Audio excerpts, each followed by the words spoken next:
नमस्कार दोस्तों, मेरा नाम है अंशुमन नायक और आप सभी का बहुत बहुत स्वागत है इंडियन डिफेंस न्यूज की डिफेंस टॉक सीरीज में, जहां पर हम रोज नए नए डिफेंस अपडेट्स के बारे में बात करते हैं। तो चलिए देर न करते हुए आज की वीडियो शुरू करते हैं।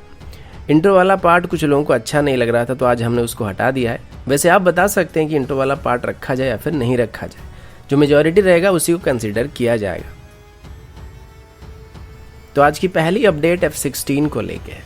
आप सब जानते हैं कि पाकिस्तानी एयरफोर्स की जो मेन फाइटर एयरक्राफ्ट है वो F-16 है और इसके साथ पाकिस्तान JF-17 की भी एक काफ़ी बड़ी फ्लीट को ऑपरेट कर रहा है। लेकिन इसके बावजूद भी पाकिस्तानी एयरफोर्स की तरफ से हमेशा से ही F-16 के ऊपर ज़्यादा डिपेंडेंसी दिखाया गया, क्योंकि उनको अच्छी तरीके से पता है कि असल में JF-17 की कैपेबिलिटीज क्या है और कब इसको इस्तेमाल किया जा सकता है। इसी वजह से पाकिस्तान की तरफ से अभी कुछ दिन पहले ही यूएस से एडिशनल F-16 को एक्वायर करने की बात की गई थी। और इनिशियली जब पाकिस्तान को यूएस की तरफ से 80s के दौर में F-16 को डिलीवर किया गया था, वो अभी अपनी सर्विस लाइफ के अंतिम चरण में पहुंच चुके हैं और ये भी लगभग ब्लॉक 15 और 20 स्टैंडर्ड के F-16 थे, तो इनकी कैपेबिलिटीज भी काफ़ी हद तक लिमिटेड थे। इसी बीच पाकिस्तान अभी लगभग 10 F-16 को खो चुका है और साथ ही पाकिस्तान की तरफ से अभी इंडियन एयरफोर्स की मेट्योर मिसाइल को काउंटर करने के लिए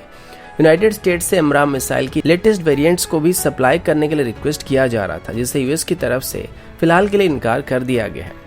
अभी पाकिस्तान के पास एमराम की C5 वेरिएंट मौजूद है और ये इंडियन एयरफोर्स की R-77 मिसाइल को VVR एंगेजमेंट में पीछे छोड़ सकता है। लेकिन अस्त्र मिसाइल की बात करें तो अस्त्र मिसाइल इसके साथ टक्कर दे सकते हैं और मिट्योर मिसाइल के साथ राफेल आसानी से VVR एडवांटेजेस ले सकते हैं। इसी वजह से वो एमराम की C7 वेरिएंट को एक्वायर करने की कोशिश कर रहे थे, जो कि फिलहाल के लिए उनको नहीं मिलने वाला है। अब इसके बाद PL-12 भी एक बहुत ही अच्छा मिसाइल है और PL-15 मिसाइल भी एमराम मिसाइल की C7 वेरिएंट के स्टैंडर्ड की मिसाइल हो सकता है, लेकिन इसके बारे में कहीं पर भी ज़्यादा डिटेल जानकारी अवेलेबल नहीं है। फिलहाल DCS की बात करें तो इनमें इनकी परफॉर्मेंस कोई खास अच्छा नहीं है और PL-15 एक PL-12 मिसाइल की तरह ही बिहेव करता है और इसमें एडिशनल प्रोपेलेंट या बूस्टर मौजूद रहते हैं, जिस वजह से इनकी रेंज उसके मुकाबले थोड़ी ज़्यादा होता है। इसके बारे में हम कभी और डिस्कस करेंगे डिटेल में, लेकिन अभी अगर F-16 की बात करें तो यूएस के बाद अभी पाकिस्तान की तरफ से इराक से पुराने F-16 को खरीदने की कोशिश किया जा रहा था, जो कि फिर से नाकाम हो गया। अब इराक अपनी F-16 फ्लीट की अवेलेबिलिटी को लेकर थोड़ा स्ट्रगल कर रहा है और अभी इनकी मेंटेनेंस इशू आ रहे हैं, जिस वजह से इराकी एयरफोर्स ने कुछ F-16 अभी ग्राउंडेड करके रखा हुआ है।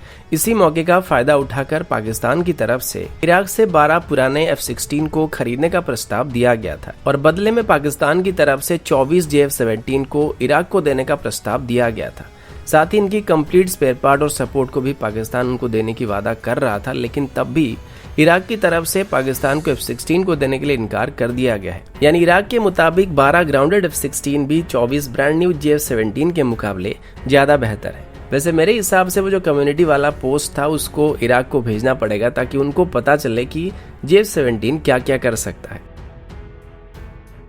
अगला अपडेट यूरेनियम को लेके। हाल ही में आपने सुना होगा बुखारा पुलिस की तरफ से लगभग 7 इंडिविजुअल को अरेस्ट किया गया था और उनके पास से लगभग 6 kg यूरेनियम को बरामद किया गया था।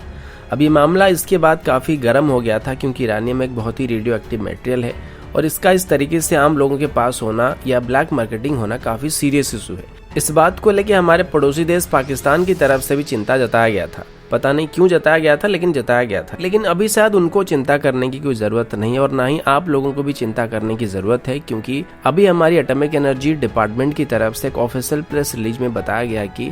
जो मटेरियल अभी उन लोगों के पास से बरामद किया गया था वो असल में यूरेनियम नहीं था। सबसे पहले तो जब उन 7 लोगों को अरेस्ट किया गया था, उनको एटॉमिक एनर्जी एक्ट के अंदर अरेस्ट किया गया था और फिर उनके पास से बरामद किए गए मटेरियल्स को और उनके सैंपल्स को uranium corporation of India limited के पास भेजा गया था, जहां पर उनको टेस्ट किया जा रहा था। और टेस्टिंग के बाद पता चला कि वो यूरेनियम नहीं था और ना ही उनमें कोई भी रेडियो एक्टिव मटेरियल मौजूद था। अब हालांकि ये क्लैरिफाई नहीं किया गया कि जो मटेरियल उससे बरामद किया गया था वो कौन सा मटेरियल था, लेकिन वो रेडियो एक्टिव मटेरियल नहीं था। पर ये जो 7 लोग थे ये उनको यूरेनियम बोल के बेचने की तैयारी कर रहे थे, या फिर उनको ये लगा था कि वो यूरेनियम था, जिस वजह से सारा कंफ्यूजन क्रिएट हुआ था। क्योंकि शुरुआत में जब इन 7 लोगों को अरेस्ट किया गया था तो इन लोगों ने अपने स्टेटमेंट में उस मटेरियल को यूरेनियम बता दिया था। अब हालांकि तब भी इसमें कोई भी रेडियो एक्टिव सिग्नल पाए नहीं गए थे, लेकिन जैसे कि इन लोगों ने स्टेटमेंट दे दिया था कि यूरेनियम था, तो पुलिस डिपार्टमेंट को लगा कि शायद लोग अभी यूरेनियम को स्मगलिंग करने की कोशिश कर रहे थे। अब हमारे पुलिस डिपार्टमेंट के जो ऑफिसर्स थे वो तो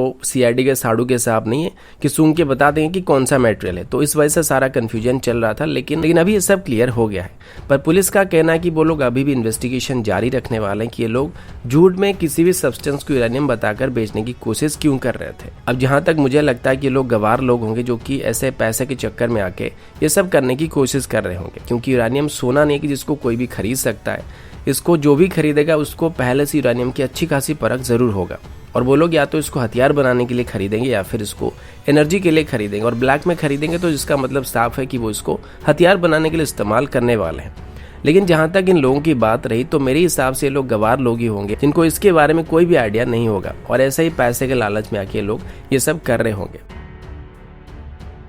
अगला अपडेट भारत और चाइना को लेके। अब सब जानते हैं कि लाइन ऑफ एक्चुअल कंट्रोल में अभी भारत और चाइना के बीच बॉर्डर इशू को लेकर फेसअप चल रहा है, और अभी कई राउंड की बॉर्डर मीटिंग के बाद भी चाइना डेफसेंग सेक्टर से पीछे जाने के लिए राजी नहीं हो रहा है, और बदले में वो लोग अभी तिब्बत ऑटोनोमस रीजन के अंदरूनी हिस्सों में डिप्लॉयमेंट करने के साथ साथ एरियल एक्सरसाइज को भी कंडक्ट कर रहे हैं। इसी बीच मैंने आपको पहले भी बता रखा कि अभी चाइना पीछे जाने के मूड में नहीं लग रहा है, और अभी हम जिस पोजीशन में मौजूद है ऐसा लग रहा है कि चाइना अभी शायद कुछ गड़बड़ करने की कोशिश करने वाला है, और इसका अंदाजा इंडियन आर्मी को भी शायद पहले से ही लग चुका है, जिस वजह से हमारी डिप्लॉयमेंट को पहले से मजबूत करने की तैयारी किया जा रहा है। इसी बीच चाइना की ग्लोबल टाइम की तरफ से एक ऐसा रिपोर्ट पेश किया गया है जिसको देखने के बाद ऐसा लग रहा है कि चाइना शायद अभी भारत के साथ मिलिट्री कॉन्फ्लिक्ट करने वाला है, क्योंकि ग्लोबल टाइम की तरफ से भी बताया जा रहा है कि भारत अभी अपनी अंदरूनी हालात को छुपाने के लिए और पैंडेमिक से लोगों की ध्यान भटकाने के लिए चाइना के साथ मिलिट्री कॉन्फ्लिक्ट करने वाला है, और इसके लिए चाइना को पहले से सतर्क होने की जरूरत है। अब जहां तक बात रही पैंडेमिक की या भारत की इकोनॉमिक कंडीशन की, तो सब जानते हैं कि इसका जिम्मेदार कौन है, और इस बार जो जीडीपी में गिरावट आया है ये किस वजह से आया है। ये बात सच है कि भारत सरकार इस बार चाइनीज रायते की दूसरी वेव को काउंटर करने में काफी हद तक विफल रहा है, और इसमें काफी सारे लोगों की जान जा चुकी है। लेकिन इससे ध्यान भटकाने के लिए चाइना के साथ जंग शुरू करना, ये बात अभी तक समझ नहीं आ रहा है, क्योंकि अभी तक भारत की तरफ से बॉर्डर में तनाव को क्रिएट करने वाली कोई भी सिचुएशन को क्रिएट नहीं किया जा रहा है, और ना ही ऐसा कोई डिप्लॉयमेंट वहां पे किया जा रहा है। वो चाइना ही है जो कि जानबूझकर अभी बॉर्डर मीटिंग को डिले कर रहा है और डेफसेंग सेक्टर में, हॉट स्प्रिंग सेक्टर में पीछे जाने के लिए इनकार कर रहा है, और जानबूझकर तनाव को बढ़ाने की कोशिश कर रहा है। और अभी ग्लोबल टाइम की तरफ से ऐसे स्टेटमेंट देने का मतलब यही है कि चाइना फिर से कुछ गड़बड़ी करने की कोशिश करने वाला है, जिसका जिम्मेदार वो पहले से ही भारत को ठहराने की कोशिश करने लगा है। अगला अपडेट भी भारत और चाइना को लेके, और अभी हम इंडियन एयरफोर्स और पीपल लिबरेशन आर्मी एयरफोर्स के बारे में बात करने वाले हैं। अब हाल ही में आपने सुना होगा कि चाइना की तरफ से तिब्बत ऑटोनोमस रीजन में लगभग 24 फ्लैंकर सीरीज के एयरक्राफ्ट को डिप्लॉय किया गया था, जो कि एक एरियल एक्सरसाइज में पार्टिसिपेट कर रहे थे। इस पर अभी इंडियन एयरफोर्स की तरफ से कड़ी निगरानी भी रखा जा रहा था, और इसी पर बात करते हुए इंडियन एयरफोर्स के वेटरन पायलट्स का कहना है कि हालांकि चाइना की जो एयरफोर्स है उसमें हमारे मुकाबले काफ़ी ज़्यादा फाइटर मौजूद हैं, लेकिन लद्दाख रीजन में चाइना कभी भी भारत का सामना नहीं कर पाएगा, क्योंकि चाइना कभी भी लद्दाख रीजन में भारत को काउंटर करने लायक एयरक्राफ्ट को डिप्लॉय नहीं कर सकता है। इस रीजन में चाइना के पास 3 ही एयरबेस मौजूद है, जबकि हमारे पास डजन से भी ज्यादा airbase line of actual control के करीब ही मौजूद है। तो हम किसी भी कंडीशन में एक ही बार में चाइना के मुकाबले 3 गुना ज्यादा एयरक्राफ्ट को डिप्लॉय कर सकते हैं। होटान, गरगुंसा और कसगर एयरबेस चाइना का मेन एयरबेसेस है, जहां से चाइना अपनी एयरक्राफ्ट को डिप्लॉय कर सकता है, और यहां से चाइना मैक्सिमम 100 एयरक्राफ्ट को डिप्लॉय कर सकता है, जबकि हम चाइना के मुकाबले लगभग 250 एयरक्राफ्ट को इस रीजन में डिप्लॉय कर सकते हैं, जिससे हम आसानी से चाइनीज स्ट्राइक पैकेज को आउट नंबर कर सकते हैं। यहाँ पर चाइना की तरफ से J-11, J-16 या फिर J-10 जैसे एयरक्राफ्ट को डिप्लॉय किया जा सकता है, या फिर लिमिटेड नंबर में चाइना अपनी J-20 एयरक्राफ्ट को डिप्लॉय कर सकता है। लेकिन भारत के पास अभी राफेल आ चुका है, जिस वजह से हम Su-30 MK के साथ राफेल को भी डिप्लॉय कर सकते हैं। और ये बात आप सब सोचिए कि जहां पर चाइना 100 के करीब एयरक्राफ्ट को डिप्लॉय करेगा, वहां पर हम आसानी से 250 एयरक्राफ्ट को डिप्लॉय कर सकते हैं, जो कि हर चाइनीज एयरक्राफ्ट के मुकाबले काफी ज्यादा वेपन लोड आउट के साथ टेक ऑफ कर सकते हैं, जबकि चाइना के लिए संभव नहीं होगा, क्योंकि चाइना तिब्बत ऑटोनोमस रीजन में ऑपरेट करने वाला, जो कि सी लेवल से काफी ऊंचाई में मौजूद है। अब J-11 या J-16 में से J-16 Su-30 के लिए ज्यादा चैलेंजेस को क्रिएट कर सकता है, लेकिन राफेल के साथ भारत इनको आसानी से मैच करने वाला है। चाइना की PL-12 और PL-15 जैसे मिसाइल भी इंडियन एयरफोर्स के फ्लैंकर्स के लिए बड़ी परेशानी बन सकती है, और जहां तक मेरा मानना है कि हमारे Su-30 कभी भी R-77 मिसाइल के साथ इनको काउंटर नहीं कर पाएंगे। इसके लिए अस्त्र मिसाइल की जरूरत पड़ने वाली और साथ ही राफेल की मेट्योर मिसाइल आसानी से वीवीआर फाइट को हमारे तरफ शिफ्ट कर सकता है। अब इंडियन एयरफोर्स की SU-30 MK और चाइना की J-11 के बीच हमने एक डॉग फाइट सिचुएशन को भी क्रिएट किया है, जिसके बारे में हमने पहले भी एक पोल डाला था और 90% लोगों ने वीवीआर डॉग फाइट को सिमुलेट करने के लिए कहा था। तो इसके अंदर हम डिटेल में दोनों की वीवीआर एंगेजमेंट को कंपेयर करेंगे और इसमें रडार्स की परफॉर्मेंस से लेके इलेक्ट्रॉनिक वॉरफेयर को भी सिमुलेट किया जाएगा। तो आपको डिटेल में पता लगने वाला है कि इन दोनों में से कौन सा एयरक्राफ्ट पहले सामने वाले एयरक्राफ्ट को डिटेक्ट कर सकता है, कौन सा एयरक्राफ्ट किस हद तक दूसरे एयरक्राफ्ट को जैम कर सकता है और किसके पास मिसाइल फायर करने का पहला मौका होने वाला है। मैं इसको ज़्यादा से ज़्यादा रियलिस्टिक सिचुएशन के साथ मैच करने के लिए कोशिश कर रहा हूँ और उम्मीद है कि संडे से पहले वीडियो कंप्लीट होने वाला है। अगला अपडेट एक मिक्स्ड अपडेट होने वाला है, जिसमें हम कई तरह के खबरों को एक ही हेडलाइन के अंदर कवर करने वाले हैं। सबसे पहले S-400 सिस्टम की डिलीवरी को लेकर छोटा सा अपडेट है। इसको रशिया की तरफ से दिया गया है और रशियन एनवॉय निकोले कुदाशेव की तरफ से बताया गया कि भारत को जो S-400 सिस्टम मिलने वाले थे वो अपने शेड्यूल के मुताबिक ही मिलने वाले हैं और इसको लेके सभी काम पहले से अपने टाइमलाइन के हिसाब से चल रही है। अब ये कंट्रोवर्सी इस वजह से शुरू हुआ था क्योंकि कुछ महीने पहले रशिया के लिए अपॉइंट किए गए हमारे जो इंडियन एम्बेसडर थे, उनकी तरफ से बताया गया था कि पैंडेमिक की वजह से S-400 सिस्टम की डिलीवरी यहाँ पे थोड़ी डिले होने वाला है और तब से डाउट होने लगा था कि शायद अभी भारत को जो S-400 सिस्टम डिलीवर किए जाने वाले थे वो थोड़ा डिले होने वाले हैं। लेकिन अभी बताया जा रहा है कि वो शेड्यूल के मुताबिक ही भारत को डिलीवर किए जाएंगे और शेड्यूल के मुताबिक अक्टूबर से पहले ही हमको S-400 सिस्टम की पहली बैच को डिलीवर कर देना चाहिए। इसके बाद एक और अपडेट HAL की तरफ से। मैंने आप सभी को कल बताया था कि दुनिया भर में हाइपिंग होने की वजह से HAL का जो प्रोडक्शन है उसके ऊपर काफ़ी नेगेटिव असर पड़ा है और इससे स्पेशली तेजस की प्रोडक्शन के ऊपर और LCH की प्रोडक्शन के ऊपर काफ़ी असर पड़ा है, क्योंकि इसकी वजह से HAL ने अभी लगभग 100 से ज़्यादा ट्रेन टेक्नीशियन को खो दिया है।